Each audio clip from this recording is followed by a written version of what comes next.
Nancy Moses.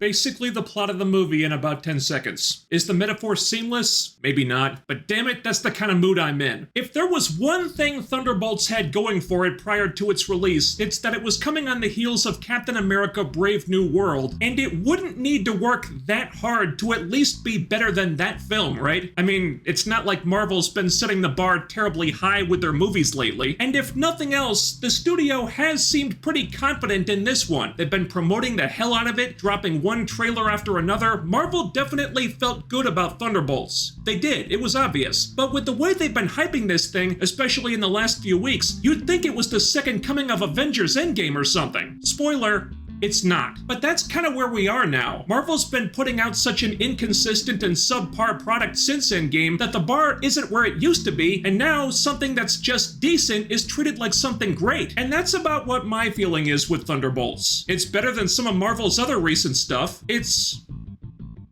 good, but is it good enough to change the conversation? Good enough to bring back fans who had given up on Marvel? Good enough to get the momentum for the studio moving in a positive direction again? Not really. I'd say overall Thunderbolts is a mixed bag that leans toward positive. But before I get to the movie, I need to talk about what led up to it. One of my earliest observations was that Marvel's marketing department seemed to have no idea what kind of movie this was because the trailers were all over the map. One trailer made the movie look like it was all about Yelena. Another made it look like it was all about Bucky. One trailer made the movie look like a fun, lighthearted romp. Another looked dark and serious. It was like they couldn't figure out what one specific thing the movie was, so they tried to make it look like a million different things. Was the movie a comedy? Was it serious? Was it dark? Was it light? I had no idea. And that's usually a big glaring sign that something ain't right. But one thing that was clear from early on was that Marvel was trying really hard, too hard frankly, to make the Thunderbolts the new Guardians of the Galaxy. That ragtag band of quirky misfit B-listers who have to save the day when the A-Team is on their lunch break. But that doesn't really work if you don't have someone the caliber of James Gunn on writing and directing duties.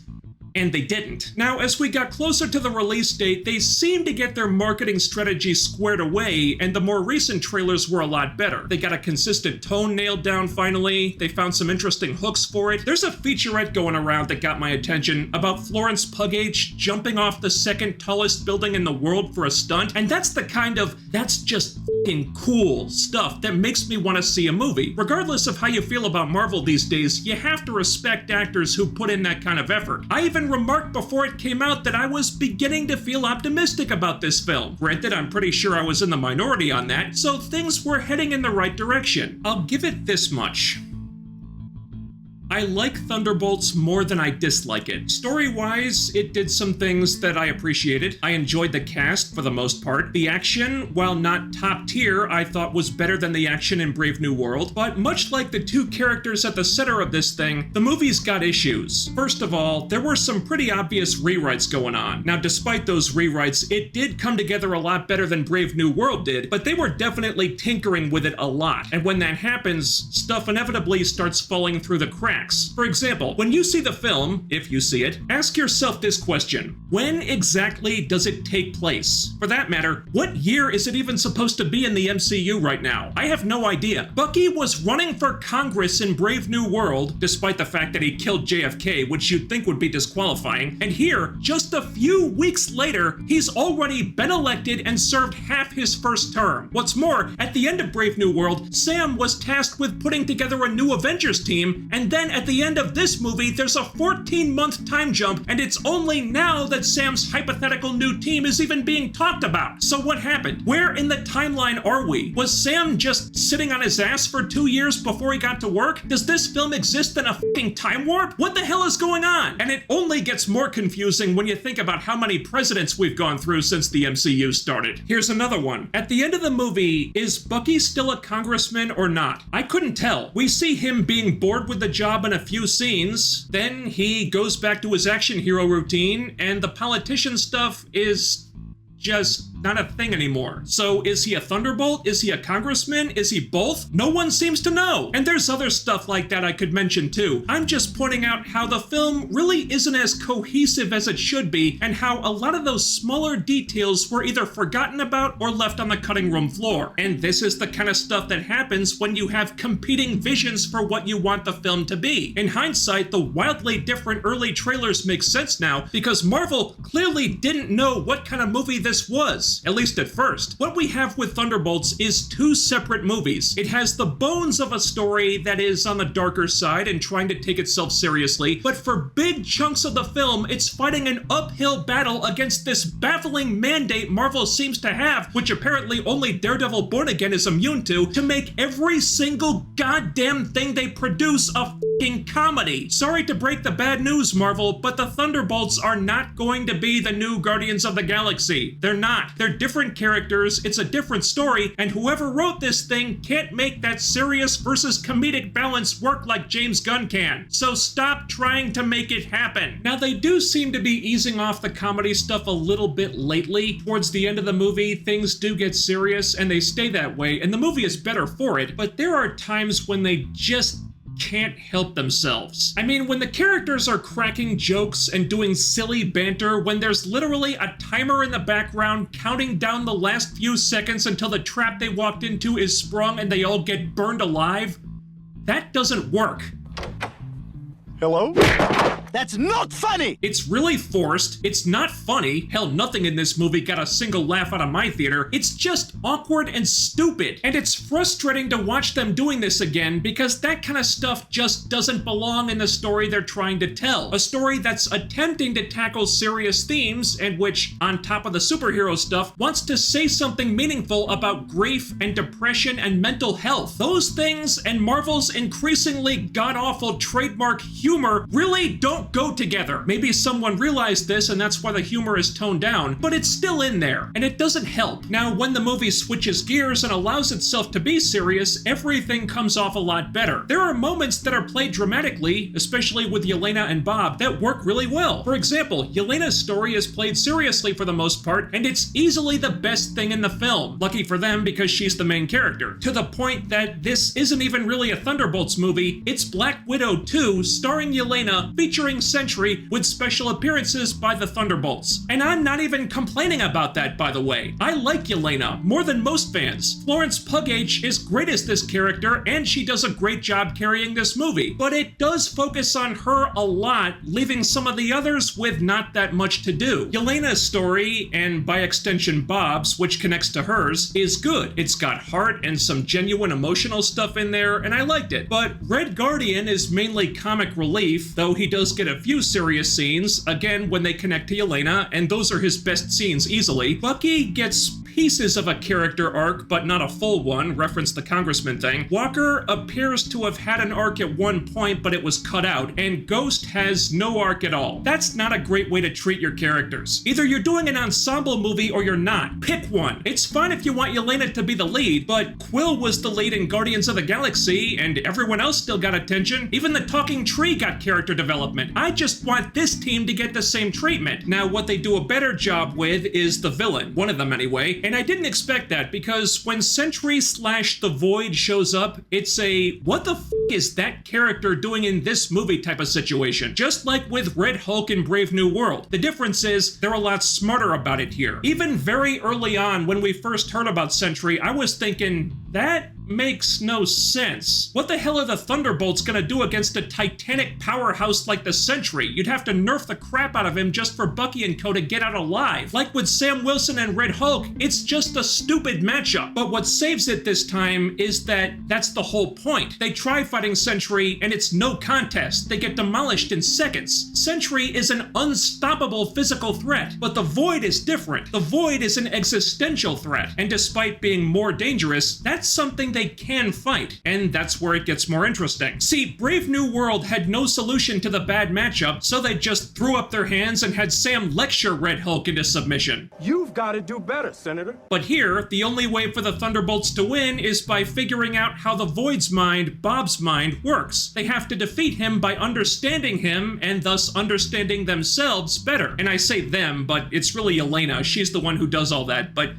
you get what I mean. It's the same basic idea that they tried and failed to do with Sam, but in this movie it works. It's way more thought out here. What they do with this sequence is actually kind of thought-provoking and poignant. I like this part a lot. I think it could have been improved if it had tied all the characters together thematically instead of just focusing on Bob and Yelena, but it's still good. Having said that, though, it's not a replacement for what the movie needed, which is another big action set piece in the climax. This whole film feels like it's building up to some kind of huge battle that never happens. And I'm not even sure what that could be. Maybe the fight with Sentry should have been a lot bigger, because there's only one. Or maybe the Void should have caused a lot more destruction before he started turning people into black smears on the concrete. Either way, it's as if there's a hole in the story where an action scene should be, and instead they skip over it and go right to the existential stuff where the movie kind of turns into Eternal Sunshine of the Spotless Mind for about 15 minutes. It's not bad, but it's not the action scene you'd gotten me hyped up for. I think part of the problem is that the action scenes we do get are good, but they're not amazing. They're fine, but they're not thrilling. Never giving us a display of Sentry's full power was a huge mistake. Yeah, he kicks the Thunderbolts' asses, but that whole fight is confined to one room. Where's the power of 1,000,000 exploding suns? We never see it. Also a problem is that the final action scene, where the team is on the streets doing damage control while the Void is f***ing shit up, that's the weakest one in the movie. So what should be a really cathartic moment for these characters just leaves you feeling weirdly unsatisfied. There's this one really stupid part, and I can't believe nobody on the crew caught this, where there's this woman on the ground about to be crushed by this big slab of concrete wall that's come crashing down, so the Thunderbolts all work together to lift this thing back up and save this woman. So they're all struggling to lift this big heavy thing, but then they cut back and you can see the woman isn't there anymore. She's gone. All the civilians are safe now, so they can just let this thing drop, but they don't. For some reason, they're still struggling to lift it up, but it's not to save anyone now. All they end up doing is making it fall over in the other direction. But why? They could have just gotten out of there and let it go. It made no sense. And that's what the action scene ends on. Forget anti-climax, that's just f***ing stupid. Are you seriously telling me that with all the reshoots Marvel likes to do, that nobody thought to get a few pickup shots to fix that shit? Come on. The other action scenes come off better than that one, thankfully, but I don't know how the hell that blunder got past them. It stood out like a sore thumb. And speaking of things that stand out and not in a good way, I hate to say it, but Val. Sentry doesn't really show up until the third act. Until then, Elaine from Seinfeld is the one stirring shit up, and no shade on Elaine, but it doesn't work. Contessa Valentina Allegra de Fontaine never once feels like a real threat. And I think that's a combination of her being miscast, the role not being played seriously enough, and the character just not having good writing. She's the main villain for most of the movie, but she's written like a complete idiot. Part of the plot is about how she's so bad at hiding how corrupt she is that even our historically incompetent federal government has gotten wise to her. She learns about the Sentry almost by accident, and then she latches onto Sentry to try to get herself out of this corner she's backed herself into, even though Sentry is very obviously a ticking time bomb she can't hope to control. I mean, the movie wants her to be some brilliant master manipulator who's pulling everybody's strings, but really, she's a giant dumbass who makes a lot of really terrible decisions and never feels like she's in control of the situation, but is constantly very narrowly getting out of trouble anyway, because she has plot armor. And maybe somebody at some point realized this and did a rewrite to add Sentry in there, and that does help, but Sentry / the Void really should have been the main threat for the entire movie. I don't know why he wasn't. It just makes more sense that way. Here's an Avengers level threat, but there's no Avengers, so it's up to the Thunderbolts, this motley crew of underdogs and anti-heroes, to step up and save the day. And that is what we get eventually, but not until about the last half hour of the movie. There's actually honestly not even that much of the Sentry or the Void in this thing. There's a good amount of Bob, but not much of his alter egos. You figure it out. Now, I will say that when the Void finally does show up, he's really f***ing cool. I love the look they gave him, all pitch black, like he's backlit by a really strong light, but the light isn't there, and just two little pinpricks of light for his eyes. Very menacing, very scary, and crazy powerful. For what he gets, he's awesome. And he could have been an even better villain, an amazing villain, if only he'd gotten more than 10 minutes of screen time. That stuff in the trailers where he's wiping out loads of innocent people with a wave of his hand and covering the whole city in darkness, that shit was great. Why wasn't the whole movie like that? Why did we have to wait through Acts 1 and 2 of Val Forrest Gumping her way through the villain role to get to this? Your guess is as good as mine. So yeah, Bob, Sentry, and the Void are all pretty great. I just wanted a lot more of the latter two. And there are two post-credit scenes. One is just a joke. The second one is really big, and frankly, it's the only thing in the movie that feels like it's building to anything or gives the impression that this entire botched multiverse saga is actually finally going somewhere. So you'll want to stick around for that one at least. And that should just about do it. Long story short, Thunderbolts is all over the place. It definitely has problems, but when it's taken itself seriously, it's pretty good, with moments of greatness sprinkled in there. It really could have used another rewrite to iron some things out, but the Elena story is where the movie shines, and since that and the stuff it connects to is the main focus of the film, this elevates it a good amount. I think Bucky not having a more fleshed out role was a mistake. He really should have been the co-lead of the movie, and I wish Walker, Ghost, and Red Guardian had gotten more to do, but at least I liked all of them, and I wanted to see more of them when the movie was over. I count that as a plus. And overall, I do feel more positive about the movie than negative. Thunderbolts is good, but is being just good gonna cut it when we're supposed to be ramping up to Avengers Doomsday right now?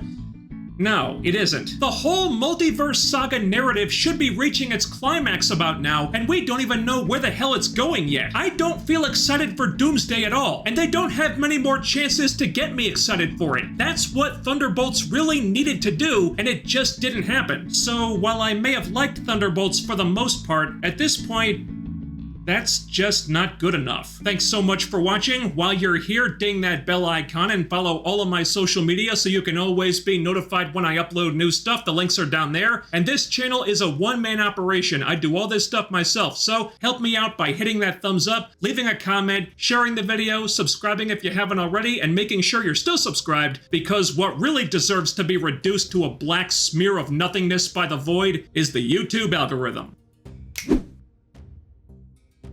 That's all for now. I'll be back with more soon. Take care, stay tuned. I'll see you next time.